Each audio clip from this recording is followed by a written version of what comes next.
It's Megan O'Brien, joined by Patriots defensive end John Simon. John, thank you so much for taking the time to speak with me today. With everything that's going on in the world right now, it doesn't seem appropriate to dictate this interview around football alone with all of the social justice movements that are happening right now. What have you done personally to bring light to this issue? Well, I think it's affecting everybody right now, and it's definitely.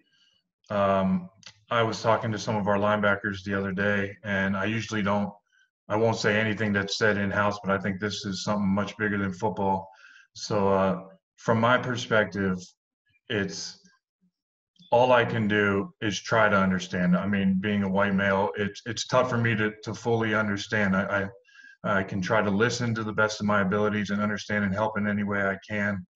And I just wanted them to know that they're not alone and try to be a man of action. So trying to take steps, let me know what I can do, and just trying to have those conversations in everyday life, because it's just a tough thing. And I just wanted to let them know that they weren't alone in this fight. I'm here for them. There's a lot of people who are there for them.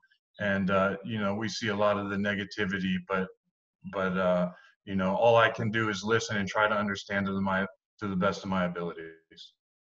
John, there's a lot going on in the world outside of the social justice issues, the pandemic that has also swept the nation.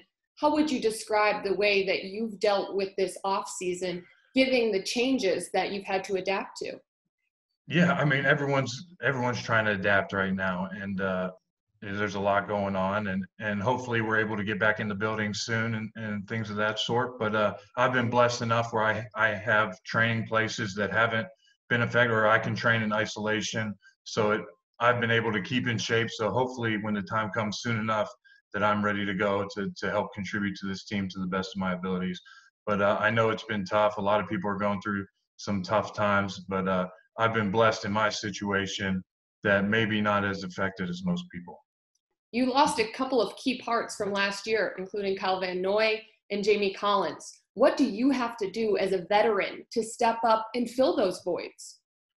Yeah, it's just being a leader. Like I said, a man of action. A lot of people nowadays are all into the words, but then words only go so far. When other guys in the locker room don't see you doing what you said you would be doing, then there's a little disconnect there. So if they see that you're doing what you're telling them, you're not going to ask them to do anything that you wouldn't do yourself, and just trying to bring in the young guys and really show them the playbook. Here's what I'm thinking on this play. Here's what's your opinion on this? Trying to give them a voice to really learn and try to figure out how to play in this league, because it's a new experience, especially during pandemic. I mean, it's got to be even harder for them trying to learn a new playbook virtually. What have you done outside of the virtual meetings to reach out to some of the younger guys and welcome them into that team that you describe as a family?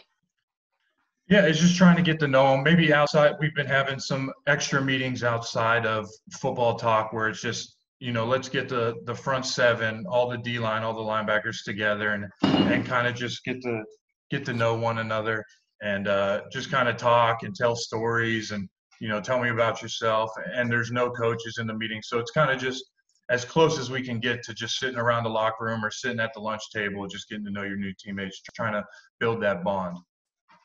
Well, John, thank you so much for taking the time to speak with me today. I wish you and your family nothing but the best this off season, and I hope that we see each other in person sooner rather than later. Thank you. Great to see you again.